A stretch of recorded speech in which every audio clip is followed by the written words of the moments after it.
here we go. What almost 80% of you wanted to see, it's time to delve into the world of the Belkan War.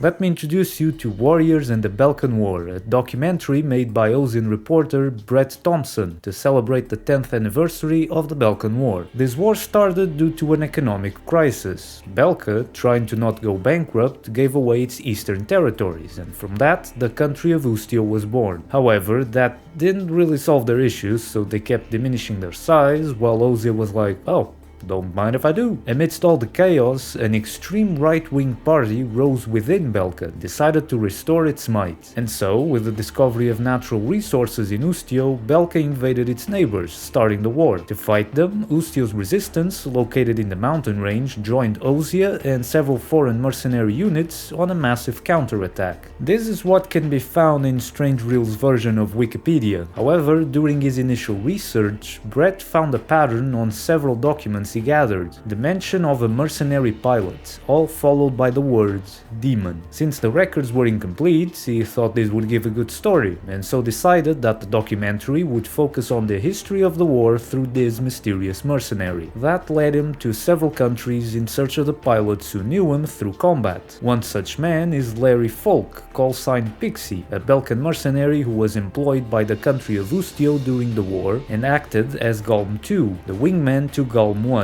Another mercenary call-sign Cipher. This is the man Thompson is searching for. Did you know there are three kinds of aces?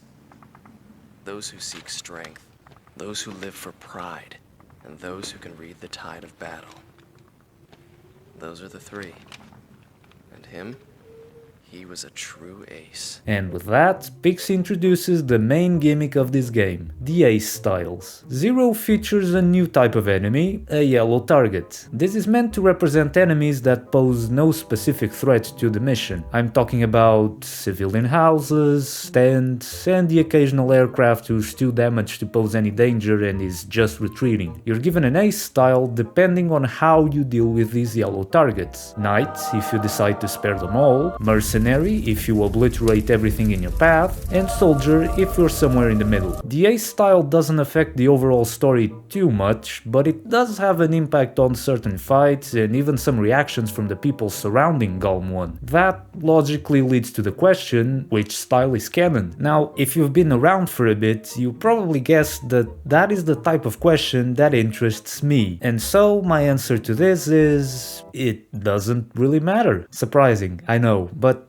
hear me out. Cipher is a very unique protagonist in Ace Combat, because the choices you make as a player actually lead somewhere. If you go play as Blaze in AC5 for example, it doesn't really matter if you destroy everything on sight or if you just do the bare minimum to complete the mission. Chopper will always say that Kid could single-handedly turn the tide of the war, but in Zero, the world reacts to how you're playing. Sure, the overall story beats are the same, but you get different interactions, a different perspective on Galm 1. You can mold Cipher into whatever type of ace you want him to be. That's pretty cool, and also kind of useless if there truly was a style you were meant to be playing as. I suppose that's why Project Aces kept this question so open-ended. I know that the general consensus is more leaning to the mercenary style being canon, but genuinely, I think all of them could work. Heck, why just stick to one style? Who's to say that Cipher didn't start the campaign in mercenary and ended it as a knight? Because of this, I'll keep it simple. Let's just assume that there are 3 timelines, one for each of the Ace styles. It's not like I haven't done something similar in Ace Combat 5, right? So rejoice! You'll get to see me struggle in every single boss fight this story has to offer. And with all that said, I guess it's time to raise the curtain. Let's kick some Belkan ass. Some Belkan bombers have crossed the border heading towards Valai Air Base. They intend to attack the base so they can get control over the entire Republic of Ustio. Being Ustio's last line of defense, Valai cannot fall. Galm is sent with the other mercenary units stationed there to destroy the bombers and halt the Belkan invasion. Pretty simple mission, it's just a couple of bombers and their escorts after all. The yellow targets start from the get-go, and I think I make it pretty clear what ace style I'm more prone to. If you say so. Still gonna get those kills, we need the points, we need the money.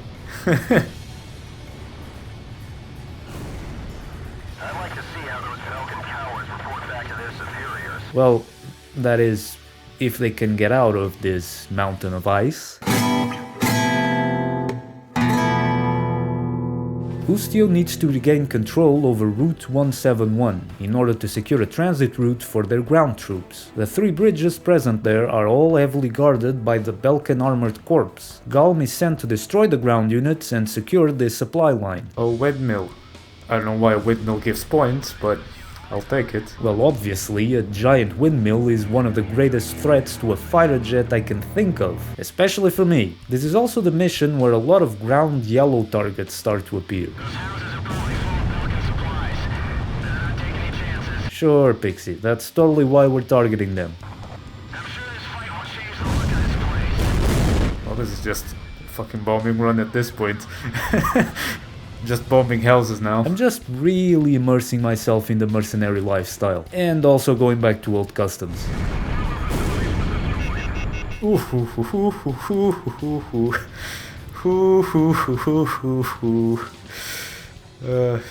Some things never change. Ooh, that's a missile! God damn! That's a fast finger trigger. What? No. What? Trigger finger. That's what I meant. Looks like luck was on your side again today, Solo Wing. Yeah, well, I've had my fill of going home without wings. It's funny because it's true. Why do you think they call him Solo Wing Pixie? It's actually based on a true story, by the way. You know, the aircraft is good when not even the manufacturer believes it can actually fly with one wing. Galm is being sent on a reconnaissance mission to Area B7R, near the border between Ustio and Belka. Strong opposition from enemy fighters is expected, so they're authorized to engage upon contact. Belkan Priority 1 Strategic Airspace B7R. Nicknamed the Round Table, this strategic airspace has long been the stage of multiple conflicts, given its location and available natural resources. Because of that, it gained a certain mysticism as the place where pilots go to become aces. The only rule of engagement was to survive. Ooh, it's the Round Table. How scary. Galm team, engage. Ooh, I can make it. Okay, maybe I'm not. Switcheroony, that's a fast missile. What the fuck? That missile came out of nowhere. After taking care of the patrols, Galm proceeds further into B7R, where the effects of the Ace style take place. In the timeline where Cipher seeks strength, he and Pixy face off against Rot, one of Belka's elite squads. Route 1 to all craft. Time to hunt some wild dogs. Down them all. They're a squadron of 4 Typhoons that are known for their long-range attacks, so I suppose the best strategy is to keep it up close and personal, or, in my case, rely on a weirdly useful wingman. Don't think you can leave Area B7R. Oh shit, Pixie got one. Wow. You'll be the 7th plane down in B7R. Why is Pixie better than me? What's happening? We got equal kills, Pixie. What's happening? This isn't usual. 10 years later, Brett interviewed the squad leader, Detlef Fleischer, also known as the Red Swallow. Being praised for his actions in the early stages of the war, Fleischer was bursting with pride. He was almost a poster boy for the armed forces, and he played the part, intending to lead Belka to victory. Of course, he got beaten up by a couple of mercs at the Round Table, so that didn't really pan out the way he wanted to. He became a history teacher at the University of Dinsmark, capital of Belka. Look at the pride on this guy, he's still salty about that dogfight. I would be too. You had 4 Typhoons on your side and you were wrecked by an Eagle and a Tiger too. Come on. Back to B7R, in the timeline where Cipher can read the tide of battle. This is Grun 2. There's 2 of them. Well then, let's have some fun. Grun team operates 4 Hornets, specializing in close-up fighting and monitoring their enemies' movements. Whatever that means. They're meant to be somewhat unpredictable, which I can't completely disagree with. Oh, Jesus! Dude! Hornets, don't let them sting you in the ass. Yeah, they just stung me in the face. Really, the most memorable thing about them is the accent of their leader, which I guess says a lot. They think they can survive in the Round Table. Speaking of, Bernard Schmidt was also interviewed by Thompson. He became an ace due to his ability to read and adapt quickly to the flow of battle, a skill that also gave him the nickname of Owl. The day he fought against Galm was no different from any other. I squint in my eyes and confirm the situation. Check the terrain, air currents, his plane, his maneuvers, and his remaining ammo. I figured I could do it. Well, I suppose sometimes not even all that analysis can save you, huh? After the end of the war, he returned to his hometown of Sudentor. Alright, final squadron. In the timeline where Cipher lives for pride... Indigo 1 to all units. Target spotted. Commencing attack. Indigo comprises 4 Grippins that are known for their elegant flight style. Well, they're certainly smarter than your regular AI. Can I? Okay, I can't. I was trying to hit the brakes for them to just go right by. But it didn't really work, did it? But hey, some people call their flying elegant, I call it annoying. Jesus Christ, just fucking... Dude. Stop flying in circles, please. Thank you. There he goes. I don't really know what that move is. Spinning around really quickly. Pixy. Help, do something.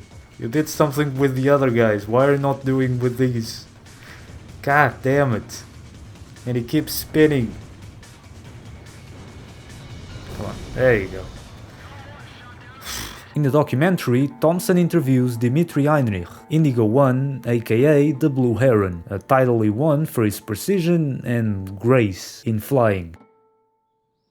I don't know what I was expecting, but I don't think it was this. The day he fought Cipher, he saw trouble, but he also saw hesitation, something he could exploit. Remember that in this timeline, Cipher decides to spare all yellow targets. Well, he could exploit, but he didn't, because Cipher flew that pompous ass into the ground, baby.